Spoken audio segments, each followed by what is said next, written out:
తులవారికి కనుక చూసుకున్నట్లయితే మీకు అష్టమ స్థానంలో చంద్రుడి సంచారం ప్రారంభమై 2వ స్థానం వరకు దాని యొక్క ప్రయాణం ఉంటుంది. 3వ స్థానంలో 4 గ్రహాలు ఈ పక్షంలో సంచరిస్తున్నాయి 13వ తేదీ వరకు. దాని తర్వాత శుక్రుడు, రవి 13, 14 తేదీల్లో 4వ స్థానంలోకి మారుతున్నాడు. ఆలోచన స్థానంలో రాహువు, అదేవిధంగా 6వ స్థానంలో శని, పాపగ్రహం 6వ స్థానంలో ఉండడం మంచిదే. అదేవిధంగా భాగ్యంలో గురువు యొక్క సంచారము, లాభస్థానంలో కేతువు యొక్క సంచారం జరుగుతుంది. ఈ గ్రహస్థితిని అనుసరించి ఈ పక్షఫలంలో మీకు ఎటువంటి ఫలితాలు, ఎటువంటి జాగ్రత్తలు, ఏ దేవతారాధన చేయాలనేటువంటి విషయాలు చెప్తుంది నేనైనప్పటికీ కూడా చెప్పిస్తుంది సాక్షాత్ లలితాంబవారిగా భావిస్తూ, ప్రధానంగా ఇక్కడ చూసుకున్నట్లయితే మీకు 1వ తేదీ ఆల్ ఆఫ్ సడన్గా కొన్ని మంచి విషయాలు కూడా జరగనున్నాయి. 1వ తేదీ గుర్తుపెట్టుకోండి. అదేవిధంగా 2, 3, 4 తేదీలు బ్యాంక్ ట్రాన్సాక్షన్స్ చేసే విషయంలో, లాంగ్ జర్నీస్ వెళ్ళేటువంటి విషయాల పట్ల కొంత జాగ్రత్తగా ఉండండి. కాకపోతే అక్కడ కొంచెం ఉద్యోగ అవకాశాలు కూడా వస్తాయి, దశమాధిపతి వెళ్ళి 6వ అధిపతితో కలుస్తున్నందుకు. ఇక అధిక లాభాలు వస్తాయి, ఉద్యోగం వదిలేసి వ్యాపారంలోకి వెళ్ళిపోవాలనే ఆలోచనలు మీ 7, 8 తేదీలు మీకు కాస్త ఎక్కువగా ఉంటాయి తులవారికి. మీరు ఎట్టి పరిస్థితుల్లో 14, 15 తేదీలు మీరు ఎక్కడైతే జాబ్ చేస్తుంటారో, మీరు ఎక్కడైతే బిజినెస్ రిలేటెడ్ ప్లేసెస్ ఉంటాయో అక్కడ మీరు ఎవరికైనా ధనం ఇచ్చేటువంటి విషయంలో అప్పుగా అందులో పర్టికులర్గా చాలా జాగ్రత్తగా ఉండండి. ఎందుకంటే ఈ 14th and 15th డేట్స్ ఏవైతే ఉన్నాయో చంద్రుడు ధనస్థానంలో నీచపడుతున్నటువంటి సమయం. ఇక మిగతా విషయాలు కనుక చూసుకున్నట్లయితే 3వ స్థానంలో 4 గ్రహాలు 13వ తేదీ వరకు ఉంటున్నాయి కాబట్టి పరాక్రమ యోగాన్ని యాక్టివ్ చేస్తున్నాయి. అంటే ధైర్యంగా, సాహసంగా ఏదైనా పని చేయడము, కొంచెం కొన్ని కమ్యూనికేషన్స్ విషయంలో కొంచెం హ్యార్ష్గా మాట్లాడడం వల్ల కొంతవరకు అవతల వాళ్ళకి అది నచ్చకపోవడం, దానివల్ల కొంత గొడవలు రావడం అనేది చూపిస్తుంది. అయితే ఈ 3లో ఎప్పుడైతే 4 గ్రహాలు ఉన్నాయో 13వ తేదీ లోపల ప్లేస్ మారడము, కాస్త ఎక్కువ తిరగడం, ఇంట్లో తక్కువగా ఉండడం, బయట ఎక్కువ తిరగడం అనేది జరుగుతూ ఉంటుంది. మీరు ఏదైనా ప్రాపర్టీ ఇలాంటివి తీసుకోవాలనుకుంటే మీకు 13 జనవరి నుంచి చాలా బాగుంది. ఎందుకంటే శుక్రుడు 4వ స్థానానికి లగ్నాధిపతి వెళ్తున్నాడు కాబట్టి. అదేవిధంగా 5వ స్థానంలో ఉండేటువంటి రాహు రాజకీయ నాయకులకి చాలా మంచివాడు. సినిమా ఫీల్డు, లేకపోతే క్రియేటివ్ రిలేటెడ్, ఫార్మా రిలేటెడ్ ఇట్లాంటి వాటికి చాలా బాగుంది. 6లో ఉండేటువంటి శని ఉద్యోగ అవకాశాలను ఇస్తున్నాడు. అయితే మీరు నిత్యము చేయవలసిన దేవతారాధన దుర్గాదేవి యొక్క ఆరాధన చేయండి. నవగ్రహాల్లో రాహు, శని, కుజ, కేతు గ్రహాల దగ్గర దీపారాధన చేయండి. గోవులకి బెల్లము, క్యారెట్స్ తినిపించండి. అన్ని విధాలు బాగుంటుంది. గోచార ఫలితాలతో పాటు మనం ప్రధానంగా చూసుకోవాల్సింది మన జన్మజాతక ఫలితాలు. ఎందుకంటే ఎవరి కర్మ వారిది. ఎందుకంటే ఇక్కడ దేశకాల పరిస్థితులు ఎలాగున్నా కూడా మీ జన్మజాతకంలో కనుక మీకు నడుస్తున్నటువంటి మహాదశలు, అంతర్దశలు, యోగాలు బాగుంటే కాలంతో సంబంధం లేకుండా మీ రూట్ మీకు చక్కగా వెళ్ళిపోతూ ఉంటుంది. అయితే పర్సనల్ చార్ట్ చూపించుకునేటప్పుడు అసలు ఎటువంటి విషయాలు టచ్ చేయడం జరుగుతుంది, ఎటువంటి విషయాలు తెలుసుకోవడం జరుగుతుంది అనేటువంటి చాలామంది అడుగుతున్నారు. ముందుగా మనకి లగ్నం నుంచి 12 భావాలు ఉంటాయి, గుర్తుపెట్టుకోండి. లగ్నము అంటే జీవుడు, అతని యొక్క తత్వం ఏమిటి అనేది మనిషిని చూడకుండా జస్ట్ జన్మజాతకం చూసి ఈయన ఇలాంటి వ్యక్తి, కోపంగా ఉండే వ్యక్త, కూల్గా ఉండే వ్యక్త, లేకపోతే కొంచెం జాగ్రత్త ఎక్కువగా ఉంటాడా, ఆధ్యాత్మికంగా ఉంటాడా, సీక్రెసీగా ఉంటారా, బాగా తెలివిగా ఉంటారా, లేనట్లయితే ఎక్కువ గొడవలు పెట్టుకుంటాడా, వర్కాలిక, బిజినెస్ మైండెడా, సేవాతత్వం అన్నీ తెలుస్తాయి, గుర్తుపెట్టుకోండి.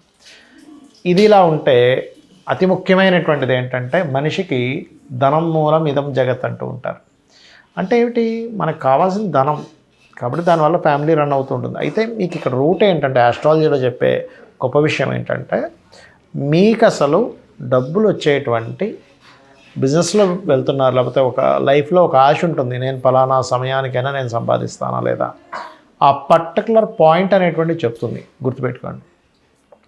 అలాగే మరొక విషయం ఏంటంటే ఇక్కడ గమనించినట్లయితే దీంతో పాటు మీకు ఈ ధనాన్ని ఇచ్చేటువంటి కాంబినేషన్ ఒక ఎత్తు అయితే ధనం ఏ రూట్లో వస్తుంది, ఏ మార్గం ద్వారా ధనం వస్తుందని చిన్నప్పుడే తెలుసుకుంటే మీరు చదివే ఎడ్యుకేషన్ చాలామంది చూడండి, ఫలానా చదివానండి కానీ నాకు అది ఉపయోగపడలేదు, ఇంకో దాంట్లో వెళ్ళిపోయానంటూ ఉంటారు. అలా మీకేంటంటే ఈ సెకండ్ హౌస్ ఏదైతే ఉందో ఈ సెకండ్ హౌస్ లార్డ్ ఎవరో, సెకండ్ హౌస్ ఎప్పుడు యాక్టివ్గా ఉంది, ఎప్పుడు డియాక్టివ్గా ఉంది, ఇన్వెస్ట్మెంట్ స్థానం పాడైన సమయంలో చాలామంది తెలియక ఇన్వెస్ట్మెంట్స్ చేస్తూ ఉంటారు. అటువంటిది పర్టికులర్గా ఏ ప్లానెట్ మీకు ఇన్వెస్ట్మెంట్ ఆపుతుంది, దానికి ఎటువంటి పరిహారం చేసుకుంటూ ముందుకు వెళ్తే మీరు చేసే ఇన్వెస్ట్మెంట్స్ బాగుంటాయి, అది గృహం కొనుక్కునేది ఏ సమయము, అదేవిధంగా ఏ డైరెక్షన్లో కొనుక్కుంటే బాగుంటుంది, ఆల్ డైరెక్షన్స్ ఈజ్ గుడ్. అదేవిధంగా వివాహానికి కూడా సమయం ఉంటుందండి. అంటే ప్రతి వ్యక్తికి కూడా ఒక 20 ఏళ్ళ వయసు, 20-21 ఏళ్ళ వయసు నుంచి, కొంతమందికి 18-16 ఏళ్ళ వయసు నుంచే కూడా స్టార్ట్ అవుతున్నారు కాబట్టి ఎర్లీ మ్యారేజ్ యోగం ఉండేటువంటి వారు ఆ సమయం నుంచే ప్రారంభమవుతారు. అయితే ఇక్కడ నేను చెప్పేది ఒకటే, మీ యొక్క జన్మజాతకంలో ఎప్పుడైతే మీకు వివాహం ఈ సమయంలో జరిగితే బాగుంటుంది అని ఉంటుందో ఆ సమయంలో చేసుకోవడమే అన్నిటికంటే ముఖ్యం. చాలామంది చూడండి, పాయింట్స్ కలిసే కానీ విడిపోతున్నాము, ఏంటో మంచి ఫ్యామిలీ అనండి, ఇద్దరి మధ్యన గొడవలు వచ్చాయంటూ ఉంటారు. అంటే వాళ్ళకి పర్టికులర్గా వివాహ జీవితాన్ని కొనసాగించేటువంటి సమయం నడవట్లేదు. ఏదో తంతు కొద్దీ ఏదో వివాహం జరిగింది కానీ దూరంగా ఉండేటువంటి యోగం నడుస్తుంది. అందుకే కొంతమంది చూడండి, నేను కొన్ని జాతకాలు చూసి 20 ఏళ్ళు 30 ఏళ్ళ తర్వాత కూడా విడిపోయిన వాళ్ళని చూసాను. ఎందుకు అంటే ఆ పర్టికులర్ టైం వాళ్ళకి ట్రిగర్ అవుతూ ఉంటుంది. ఇక్కడ 3 విషయాలు ముఖ్యంగా, అసలు ఎప్పుడు వివాహం చేసుకుంటే కరెక్ట్ అనేది తెలుస్తుంది మనకి జ్యోతిషాస్త్రంలో. రెండవది, మన జన్మజాతకంలో ఒకవేళ సింగిల్ మ్యారేజ్, డబుల్ మ్యారేజెస్ ఏమైనా ఉన్నాయా, 2-3 వివాహాలు జరుగుతాయి కొంతమందికి వాళ్ళ జాతక చక్రంలో ఉండేటువంటి కాంబినేషన్స్ వల్ల. అలా జరిగేటప్పుడు మీరు ఎటువంటి జాగ్రత్తలు తీసుకుంటే మంచిది అనేటువంటి విషయం ఒకటి తెలుస్తుంది. అదేవిధంగా అలా ఉన్నప్పుడు ముందుగా అర్క వివాహం లేదా కుంభ వివాహం చేసుకోవడం మంచిది అనే విషయం కూడా చెప్పొచ్చు. అదేవిధంగా వివాహం అయిపోయిందంటే కానీ ఒక 20 సంవత్సరాలతో కూడా వస్తున్నాయి.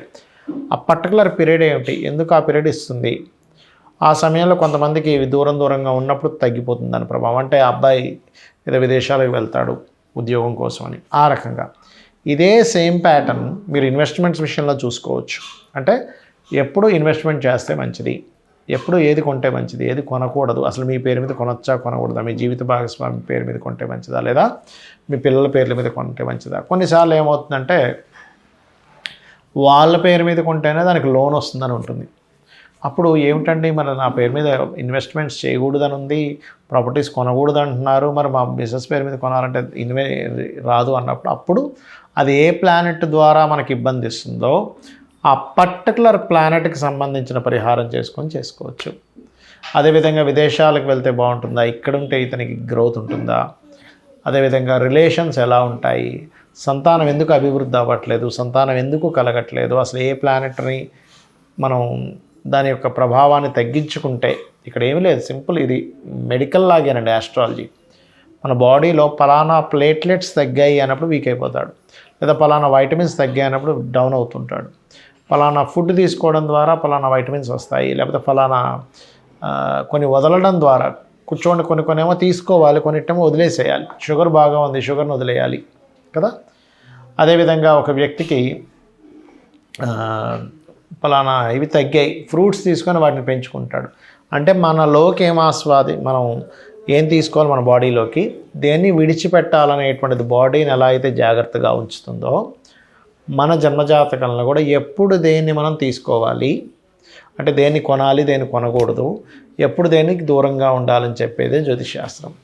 ఈ రకంగా మీరు చాలామంది రత్నాల ఎంపిక కూడా జస్ట్ నక్షత్రం బట్టి పెట్టుకుంటారు. అలా కాకుండా మీకు ఏమిటి కావాలి అనే దాని మీద కూడా ఉంటుంది, గుర్తుపెట్టుకోండి.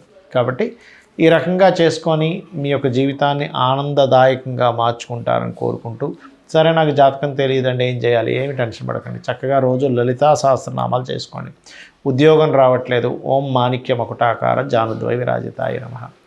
అలా కాదు, నాకు ఫైనాన్షియల్గా బాగాలేదు, ఓం సంపత్కరీ సమారూఢ సింధుర వ్రజ సేవితాయ నమః. లేదు, ఓం ధర్మాధ్యక్ష ధనాధ్యక్ష ధనధాన్య వివర్ధినే నమః. లేదు, ఓం ఇంద్రగోప పరిక్షిప్త స్మరతోనా భజంగికాయ నమః. ఈ రకంగా చేసుకోవచ్చు. శ్రీమాత్రే నమః.